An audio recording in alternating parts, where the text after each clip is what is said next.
मेरी 7 मालकिनें थीं। कुछ मुझसे मालिश करवा रही थी, कुछ कपड़े धो रही थी। मालिक जब मुझे देखता तो कंधे पर हाथ रखकर मेरी तारीफ करता। मैं भी काम में शामिल हो जाता। लेकिन एक रात जब मालिक किसी जरूरी काम से बाहर गया, तो उस रात मैंने बारी बारी से सातों मालकिनों से पूछा, रवि, तुम कहाँ हो? जल्दी से मेरा पराठा बनाकर लाओ। मुझे भूख लग रही है। मालकिन नंबर 3 ने मुझे बुलाया था। मैं इस समय मालकिन नंबर 4 के लिए आमलेट बना रहा था। मेरे मालिक एक बेफिक्र इंसान थे। उन्होंने अपने घर में भोग विलास के लिए 7 लड़कियां रखी हुई थी।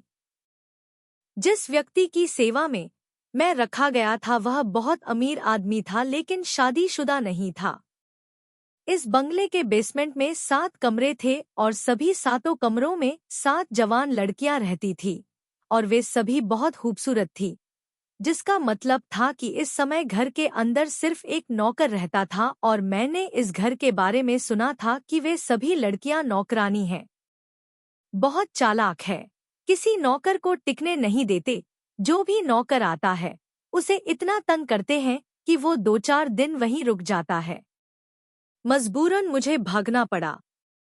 घर में 2 छोटी बहनें थीं और मेरी माँ ने मुझसे कह दिया था कि चाहे कुछ भी हो जाए, मुझे हर हाल में नौकरी करनी है, क्योंकि बड़ी बहन का रिश्ता तय हो चुका था और कुछ ही महीनों में मुझे उसका पूरा दहेज तैयार करना था। जब मुझे उस घर से नौकरी का ऑफर मिला और सैलरी भी अच्छी थी तो मैंने तुरंत स्वीकार कर लिया। लेकिन जैसे ही मैं सारी बातें करके घर से बाहर आई तो मैंने देखा कि एक आदमी उसी बंगले में प्रवेश कर रहा था। मुझे देखकर उसने कहा कि तुम इस घर में काम करने आए हो? मैंने कहा हाँ। मेरी बात सुनकर पहले तो उस आदमी ने मेरी तरफ ध्यान से देखा, फिर वह अपने कानों को छूते हुए बोला, यह घर भगवान के संरक्षण में है, और मालकिन से बोला, मेरी तरफ देखो, मैंने उस घर में केवल 8 दिन काम किया है और अपना वेतन लेने आ रहा हूँ। यह सुनकर मैं पहले तो कुछ डर का शिकार हुआ, लेकिन फिर मेरी माँ की बातें मेरे दिमाग में आईं, तो मुझे इस व्यक्ति की हरकतों पर आश्चर्य हुआ। अगले ही दिन जब मैं पहली बार काम पर गया, तो उन जवान सुंदरियों को देखकर मैं अपनी पलकें झपकाना भूल गया। मेरे लिए यह तय करना मुश्किल था कि उनमें से कौन ज्यादा खूबसूरत है, लेकिन वे सभी बहुत खूबसूरत और अद्भुत थीं। उन दिनों मैं भी जवानी के इस सफर पर था कि मुझे अपने अंदर बहुत बेचैनी महसूस होने लगी। मैं खुशमिजाज स्वभाव का था और दिखने में बिल्कुल नौकर जैसा नहीं लगता था। मुझे मीठी मीठी बातें करना भी आता था, इसीलिए मैं खुद के साथ था। मालकिन को बेवकूफ बनाना मेरे लिए कोई मुश्किल काम नहीं था। कुछ ही दिनों में मैंने अंदाजा लगा लिया था कि सभी लड़कियां आपस में पूरी एकता से रहती हैं और नौकरों से काम निकलवाती हैं। अब मेरे धैर्य की परीक्षा थी कि मुझे उन सभी की बदतमीजी बर्दाश्त करनी थी। बर्दाश्त करना था ताकि जब वो मुझ पर भरोसा करने लगे तो मैं उन सभी को एक दूसरे के खिलाफ कर दूं। तभी मैं यहाँ लंबे समय तक काम कर सकता था, वरना सब मिलकर मुझे भी बाहर निकाल देते। उसका दिल जीतने के लिए मैं इधर-उधर भागता दौड़ता रहता और उसका काम करता रहता। लेकिन उन सबकी नई नई फरमाइशों ने मेरी जान आफत में डाल दी थी। किसी ने सुबह नाश्ते में मेरा दिमाग चाटा था, किसी ने ऑमलेट खाने को कहा था, किसी ने कुछ और, तीसरी ने पराठे और अचार मांगे थे तो किसी ने ताजा जूस मांगा था। अलग अलग फरमाइशें थी। सुनकर मैं चौंक गया था, लेकिन सच तो यह था कि मैं अपने काम में बहुत तेज था। मैंने जल्दी से सबका नाश्ता तैयार करके टेबल पर रख दिया। मेरे तेज काम की वजह से वे सातों मुंह बाएं मुझे देख रहे थे। मैंने जल्दी से उनका नाश्ता टेबल पर रख दिया और फिर मैंने कहा कि अगर आपको कुछ और चाहिए तो बता दीजिए। नाश्ते के दौरान उनके दूसरे ऑर्डर जारी हो गए। सब कहने लगे कि हमारे कमरे ठीक से साफ होने चाहिए और दोपहर में भी सबको अपना अलग कमरा मिलना चाहिए। अलग अलग मेन्यू था। मैं काम में बहुत तेज थी। मैं सारे काम जल्दी जल्दी करती थी क्योंकि बचपन से ही मैंने लोगों के घरों में काम किया था। इसलिए जब सभी को खाने में अपनी पसंद की चीजें भी दिखीं, तो वे एक दूसरे का मुंह देखने लगे क्योंकि मेरे पास शिकायत का कोई मौका नहीं बचा था। उनमें से एक कहने लगी, ऐसा करो, मेरे कमरे में आकर मेरे कपड़े धो दो। मैं उसके पास जाता और उसके कपड़े धोता रहता और साथ में उसकी ब्यूटी टिप्स पढ़ता रहता। मैंने इससे ज्यादा खूबसूरत लड़की कभी नहीं देखी, तुम बहुत अच्छी हो, वगैरह। मैं जिस मालकिन के कमरे में जाता, उसकी तारीफ करना शुरू कर देता, वो खुश हो जाती। जब मेरे मालिक ने देखा कि उसकी सभी पत्नियां मुझसे सहमत होने लगी हैं, तो उसने मुझे कंधे पर थपथपाया। वो मेरी तारीफ करने लगा और कहने लगा कि तुमने बड़ी समझदारी दिखाई है। मालिक ने मुझे उन लड़कियों को पीछे से मनाने को कहा था। अब मैं क्या करता कि जब भी किसी मालकिन के कमरे में जाता तो उसके कान दूसरी मालकिन से सटे होते। मेरा मन भरने लगा, लेकिन एक बार तो मैं चौंक गया जो नंबर 7 की मालकिन ने मुझसे कहा और उसने कहा कि रवि मेरे सिर की मालिश करो। यह सुनकर मैं आश्चर्य का शिकार हो गया कि मैं ऐसा कैसे कर सकता हूँ। वो बोली, जल्दी से मेरे कमरे में चलो, मेरे सर में बहुत दर्द हो रहा है। मुझे नहीं पता था कि अपनी मालकिन के कमरे में जाने से मेरी जिंदगी में ऐसा तूफान आ जाएगा। मैंने तेल की बोतल उठाई और उस लड़की के कमरे में गया। जब उसने अपने खूबसूरत बालों में कंघी की और जब मैंने जूड़ा खोला तो मेरे होश उड़ गए। वो लड़की खुले बालों में बहुत खूबसूरत लग रही थी, पर वो चुप थी। मैंने पहले तो खुद को चौंकाया और फिर खुद को याद दिलाया कि मैं एक नौकर हूँ, मुझे अपनी हद में रहना चाहिए। अब मैंने मालकिन के सर की मालिश शुरू कर दी और वो बातें भी करने लगा जो हर लड़की सुनना चाहती है, जो मैं सभी लड़कियों को राजी रखने के लिए करता था। मैंने कहा, मालकिन सच पूछो तो तुम 7 मालकिनों में सर्वश्रेष्ठ हो। क्या तुम्हारे बाल लंबे और घने हैं? सच पूछो तो तुम्हारी आंखें भी बहुत सुंदर हैं और रंग कितना गुलाबी और गोरा है। हकीकत तो यह थी कि वह अपनी खूबसूरती में 7 मालकिनों में मिसाल थी, पर अपनी तारीफ सुनकर मुझे उन्हें 2 फाड़ करना पड़ा। उसका लहजा बहुत कठोर था, मैं नरम था। मैं समझ गया कि तारीफ से वह पिघल गई है। मैंने कहा, तुम मुझे झूठा क्यों नहीं कहती? पर तुम्हें देखने के बाद मैं अपनी आंखें झपकाना भूल गया। सिर की मालिश के साथ साथ मैं उसके दिल में अपनी जगह बनाने की कोशिश भी कर रहा हूँ। वो कहने लगी कि मेरी सारी खूबसूरती बेकार है। क्या तुम्हें पता है कि मेरी खूबसूरती मेरे लिए कितने दर्द और तकलीफ का सबक बन गई है? उसका चेहरा बहुत उदास और गीला था। मैं थोड़ा डरा हुआ था और उससे एक सवाल पूछा। मैंने उससे कहा कि एक बात बताओ, समझ में नहीं आया कि जब तुम्हें ये सब बुरा लग रहा है तो फिर तुम यहाँ कैसे आ गई? ये एक ऐसा सवाल था जिसे पूछने से मेरे बॉस ने मुझे मना किया था, पर पता नहीं उस लड़की की नम आंखों में क्या था कि मैंने बिना किसी झिझक के पूछ लिया। मेरी बात सुनकर उसके चेहरे पर उदासी छा गई और वो कहने लगी कि बुरा नसीब बताकर नहीं आता। मुझे आश्चर्य हुआ कि उसकी आंखों में आंसू थे। अचानक उसने मेरे हाथ को अपने बालों से पीछे धकेला और कहा, बस जाओ। इधर से मैंने देखा और मेरी आंखें दुपट्टे से ढंकी हुई थी। पता नहीं क्यों, पर मेरे दिल को झटका लगा। आज रात मालकिन अपने कमरे में चली गई थी। सुबह से ही बेचैन थी। रात को मैंने देखा कि 7 लड़कियों में से एक तैयार थी। वे वहां थीं, पर बहुत शांत और चुप। मुझे यहाँ आए अभी कुछ ही दिन हुए थे। मालिक के आने से पहले मैंने देखा कि वो सभी लड़कियां उस लड़की को सांत्वना दे रही थी। उन सभी लड़कियों के चेहरे पर एक अजीब सी उदासी थी। मैं समझ नहीं पा रहा था। सोच रहा था कि आखिर माजरा क्या है। सुबह तक वो बहुत खुश और चंचल चिड़िया की तरह चहचहा रही थी। उन सबके उदास चेहरे देखकर मुझे कुछ आश्चर्य हुआ। रात को मैं अपने बिस्तर पर सो जाता था, पर आज पता नहीं क्यों नींद नहीं आ रही थी। मैं उस मालकिन के बारे में सोचता रहा, पता नहीं क्यों वो यहाँ आकर फंस गई थी, क्योंकि जिस तरह से वो अपने मालिक के आने से परेशान लग रही थी, निश्चित ही वो ऐसे पाप से खुश नहीं थी। मैं यह सोचते सोचते सो गया। पता नहीं रात का कौन सा समय था कि मुझे नींद आ गई। सुबह जब मैं रसोई में आया तो वही महिला रो रही थी। उसकी नजर मुझ पर थी। मेरा दिल बहुत दुखी था। मुझे नहीं पता कि वह क्यों रो रही थी, लेकिन मैं पूछ नहीं सकता। लेकिन दुखी हो रहा था। जैसे ही वह उदास होकर मेरी ओर मुड़ी, उसके चेहरे को देखते ही मेरा दिल धड़कना भूल गया था। उसका चेहरा देखकर मेरा रंग पीला पड़ गया था। वह मुझे आमने सामने देखकर वहां से चली गई। ऐसा लग रहा था जैसे उसका चेहरा पत्थर बन गया हो।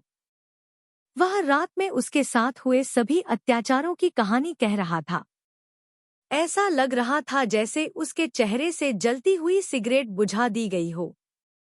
मेरा दिल सीने में धड़कना भूल गया था। मुझे नहीं पता था कि मास्टर जी, ऐसा भी हो सकता है। मुझे अपने मालिक से नफरत होने लगी। मैंने पहले ही तय कर लिया था कि मैं इन सभी मालकिनों के दिलों में एक दूसरे के प्रति नफरत की भावना पैदा कर दूंगी और जब वे आपस में लड़ेंगी तो मैं तमाशा देखूंगी। लेकिन अब मैंने अपना इरादा बदल दिया था। वे लड़कियां मुझे बेबस लग रही थी और फिर मैंने नोटिस करना शुरू किया कि जब भी बॉस सुबह किसी लड़की के कमरे में जाता तो लड़के रोते हुए सिसकियां लेते हुए दिखाई देते। मैं एक बार रसोई में काम कर रहा था। मैं यह काम कर रहा था कि तभी मुझे बाहर लड़ाई झगड़े की आवाजें सुनाई दी। मालिक न जाने क्यों उस लड़के पर नाराज था जिसके चेहरे पर मैंने ज़ख्म के निशान देखे थे। मैं खुद रसोई से बाहर जाने लगा, हालांकि मालिक ने मुझे ऐसा करने के लिए कहा था कि तुम हमारे घर के मामलों को नहीं देखोगे, नहीं उनकी बात सुनोगे, नहीं हस्तक्षेप करने की कोशिश करोगे। मैंने देखा कि प्रॉपर्टी मालिक 7 नंबर के मालिक से झगड़ रहा था और कहने लगा कि तुम्हारी वजह से सारा बना बनाया काम बेकार हो गया, यहाँ तक कि लड़कियां भी बगावत पर उतर आई हैं। ऐसा लग रहा है कि मेरे सामने जीभ हिलाने लगी है। जब तक तुम नहीं थे, उन 6 लड़कियों की हिम्मत भी नहीं थी कि मेरे सामने सब कर सकूं, लेकिन मालिक से डरने की बजाय वो उसकी आंखों में देखती खड़ी रहीं।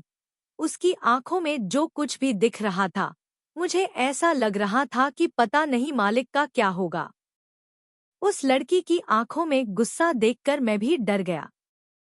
मालिक कहने लगा, अपनी नजरें नीची करो वरना मैं तुम्हारा ऐसा हाल करूंगा कि तुम ऊपर देख भी नहीं पाओगी।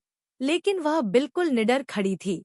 जब उसने नजरें नीची नहीं की तो मालिक ने उसके चेहरे पर जोरदार थप्पड़ मारा, फिर हाथ पकड़कर कमरे में घसीटते हुए कहने लगा, आज मैं तुम्हारा ऐसा हाल करूंगा कि तुम सुबह तक अपना चेहरा भी नहीं पहचान पाओगी। यह सुनते ही सभी लड़कियां मालिक के पैरों में गिर पड़ी और कहने लगी, उससे कुछ मत कहना, जो कुछ कहना है हमें कहो, उसे माफ कर दो, आज के बाद हम तुम्हारी कोई बात नहीं टालेंगे। मैंने यह सब पहली बार देखा था। मेरा दिल कांप रहा था। फिर जैसे जैसे समय बीतता गया, मेरे सामने और भी कई रहस्य खुलने लगे। एक बार मैं पौधों और बगीचे में पानी देने के लिए लॉन से बाहर आई तो नंबर 7 की मालकिन बगीचे में बैठी रो रही थी और बातें कर रही थी। वह कह रही थी कि भगवान मेरी यह सजा खत्म करे, मैं इस आदमी के साथ एक पल भी नहीं बिताना चाहती। यह सुनकर मेरे दिल में उसके लिए हमदर्दी के भाव पैदा होने लगे। वह कहने लगी कि मैं बहुत मजबूर थी और घर छोड़कर चली गई, यह तुम हो। मुझे यह भी पता है कि मैं अपनी बूढ़ी माँ को बचाना चाहती थी, इसीलिए मैंने इस आदमी से मदद मांगी, लेकिन बदले में उसने मेरी माँ के इलाज के लिए जो मांगा, वह मेरी जिंदगी से 1 गुना ज्यादा था, लेकिन मेरे पास कोई दूसरा विकल्प नहीं था। मैं कभी किसी आदमी के बिना नहीं रह सकती थी। वह किसी औरत पर कोई एहसान नहीं करता, वह बिना किसी वजह के उसकी मदद नहीं करता, वह मुझसे बस अपनी इज्जत मांगता है। जिस माँ की खातिर मैंने खुद को इस आदमी को बेचा, वह फिर भी बीमारी से मर गई। मेरी बर्बादी की खबर सुनकर मैरी मर गई, लेकिन मैं अभी भी इस बात की सजा भुगत रहा हूँ। वह लड़की सिसकियां भरकर रो रही थी और यह सुनकर मुझे भी दुख हुआ। मैं समझ गया कि किसी मजबूरी में उसने खुद को इस क्रूर मालिक के हवाले कर दिया है। बाकी 6 लड़कियां भी उसी मजबूरी में यहाँ आई थी। मैं बिल्कुल चुप रहा। मेरा मालिक बहुत बुरा इंसान था और मीना बहुत बुरी इंसान थी। मैंने देखा कि वह अक्सर लड़कियों को मारता पीटता था और कहता था कि तुम लोग मेरी गुलाम हो, मैं तुम लोगों के साथ जो चाहूं कर सकता हूं। मुझे पूछने वाला कोई नहीं है। यह देखकर मुझे बहुत दुख हुआ। फिर मेरी बहन की शादी भी नजदीक आ गई। मालिक ने मुझे अच्छे खासे पैसे दिए थे। मैंने छुट्टी मांगी तो उन्होंने कहा मैं तुम्हें सिर्फ 1 दिन की छुट्टी नहीं दे सकता क्योंकि तुम इतनी अच्छी नौकर हो कि ये लड़कियां बर्दाश्त कर लेती हैं। मैंने तो बस अपनी बहन की शादी के दिन छुट्टी ली थी। जैसे ही मेरी बहन गई, मैं अगली सुबह काम पर चला गया। हालांकि मेरी माँ मुझे 2 दिन और रुकने के लिए कहती रही। मैंने कहा माँ नौकरी का सवाल है। अगर छुट्टी ले लूंगा तो नौकरी से निकाल दिया जाएगा। फिर तुम क्या करोगी? मैं एक गरीब परिवार से था, इसलिए उन लड़कियों की मजबूरी को अच्छे से समझता था। मैं समझ सकता था कि पैसे के अभाव में इंसान क्या करने को मजबूर होता है। जिस दिन मैं घर पहुंचा, मालिक ने कहा कि वो सुबह दूसरे शहर जा रहा है और 3 दिन बाद ही लौटेगा। मैं उससे बात कर रहा था और उसने कहा कि मैं लड़कियों की कीमत लाखों में लूंगा, 4 दिन बाद शहर लौटूंगा, उन्हें दुबई भेजने की तैयारी भी करूंगा। हाँ, हाँ, मुझे पता है कि उनसे क्या काम करवाया जाएगा, वैसे भी उन्हें हर चीज की आदत है। यह कहते हुए कि हो गया, वह अपना बैग पकड़े हुए बाहर चला गया और मैं वैसे ही था। मेरे कानों में सीटी बजने लगी। अभी तक वह आदमी खुद लड़कियों को प्रताड़ित कर रहा था और अब वह उन्हें दुबई भेजकर अपने मालिक से मिलवाना चाहता है। मेरे जाते ही मालकिन के कमरों के दरवाजे जोर जोर से खटखटाने लगा। वे सब कमरों से बाहर आ गईं और जब मैंने उन्हें मालिक की मंशा के बारे में बताया तो वे भी परेशान हो गईं। चौकीदार मेरे मालिक का खास मेहमान हुआ करता था। मैंने खाना खाते समय अपने अंदर नशीला पदार्थ डाल लिया और उसी कुर्सी पर गहरी नींद सो गया। जब रात गहरी हो गई तो मैं सभी लड़कियों को लेकर इस घर से भाग गया, लेकिन वे सभी परेशान हो गईं और मुझसे पूछने लगी कि वे कहाँ जाएंगी। उनके घरवाले उन्हें बता देते हैं। वे कभी नहीं मानेंगे। मैं उन सबको अनाथालय में छोड़कर घर वापस आ गई। सुबह मैंने इतना शोर मचाया कि सभी लड़कियों ने नौकरों को नशीला पदार्थ खिलाकर सुला दिया और खुद भाग गईं। मेरे रोने से मेरे ऊपर इतना गुस्सा आया कि किसी को शक भी नहीं हुआ। यह सुनकर मालिक भी उसी दिन वापस जाने के लिए निकल गया। लेकिन उस व्यक्ति के साथ परेशानी यह थी कि कार का एक्सीडेंट हो गया और वह मौके पर ही मर गया। जब मुझे खबर मिली तो मैंने उस व्यक्ति को इसकी जानकारी दी। मैंने उसका शुक्रिया अदा किया और सभी लड़कियों को वापस घर ले आया। अब इस महल में वे लड़कियां आज़ादी, शांति और सम्मान की जिंदगी जीने लगी थी। एक बार मैंने 7वीं मालकिन से शादी करने की इच्छा जताई तो वह भी मान गई। शादी के बाद मैंने उससे शादी कर ली। मुझे अपने घर ले गया। वो बहुत खुश रहने लगी और एक जिंदगी थी। हम दोनों बहुत खुश थे और मैं यह सोचकर बहुत खुश था कि मैंने 7 मासूमों की जान बचाई है। दोस्तों, यह थी आज की कहानी। अगर आपको कहानी पसंद आई हो तो कृपया वीडियो को लाइक करें, शेयर करें और कमेंट भी करें। अगर आप चैनल पर नए हैं तो चैनल को सब्सक्राइब करना न भूलें।